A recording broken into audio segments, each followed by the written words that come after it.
বন্ধুরা, আজকে একটা নতুন খাবার আইটেম বানানো হবে। তার জন্য উপকরণটা তোমাদের দেখিয়ে দিই। দেখো, পাউরুটি নিয়েছি, একটা গোলমরিচের গুঁড়ো প্যাকেট নিয়েছি, ধনেপাতা কিছুটা কুচিয়ে নিয়েছি, আর লবণ আছে, ১ প্যাকেট চিজ আছে, আর আছে পনির। এবার দেখো, পাউরুটিটা আমি সাইড দিয়ে কেটে নিচ্ছি কেমনভাবে। 4টে সাইড কেটে নেবো আমি। এবার চিজটাকে পাউরুটিটাকে আমি আগে ভালো করে এরকম করে মানে চাকি বেলুন দিয়ে ভালো করে প্লেন করে নেব। পুরো পাতলা করে প্লেন করে নেব। দেখো, দেখিয়ে দিলাম। দেখো, দেখেছো, দুটো সাইড করে নিলাম এরকম। তারপরে আমি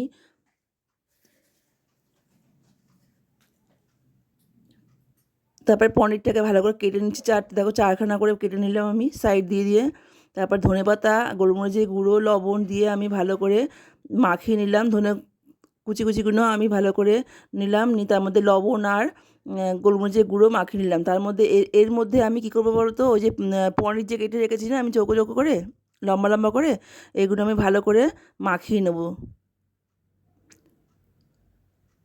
প্রত্যেকটা পনির আমি এরকম করে মাখিয়ে রেখে দেবো।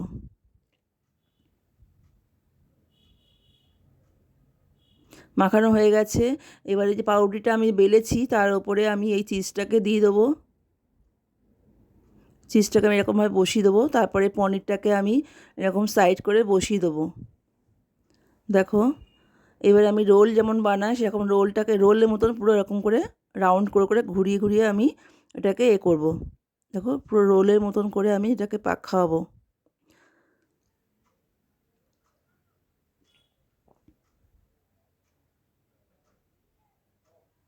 প্রত্যেকটা পাউরুটি আমি এরকমভাবে করে নেব।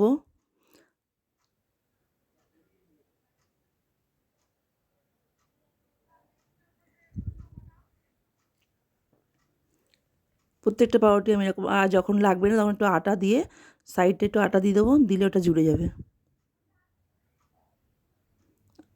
আটা বা একটু জল দিয়ে এরকম করে দেবে, ঠিক হয়ে যাবে, ওরকম হয়ে যাবে।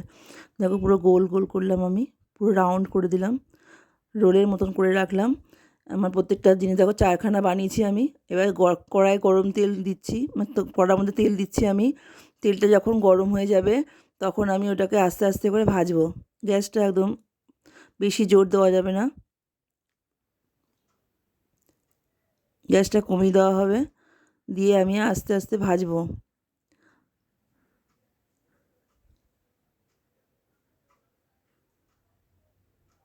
দেখো, গ্যাসটা কমানোই আছে।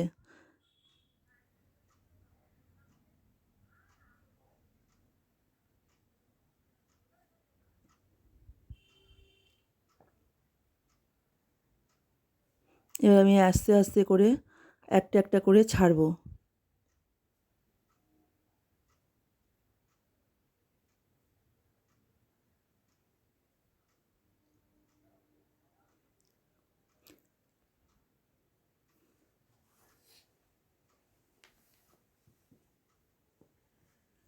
এবার আস্তে করে উল্টে দেবো।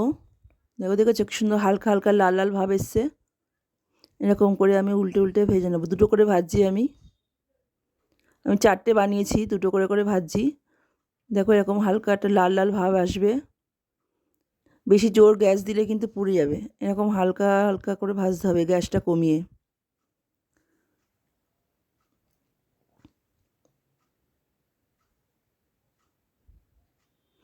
বন্ধুরা, এগুলো তোমরা বাড়িতে বানিয়ে খাবে, খুব সুন্দর খেতে। দেখো, দুটো বানানো হয়ে গেছে, আর দুটো আমি বসিয়ে দিলাম, হয়ে গেছে আমার ভাজা। এবার আমি সবগুলো তুলে নেবো।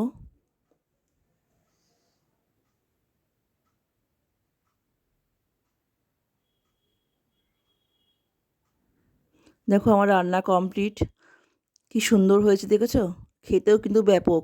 তোমরা বানিয়ে খাবে এবং জানাবে কেমন হয়েছে।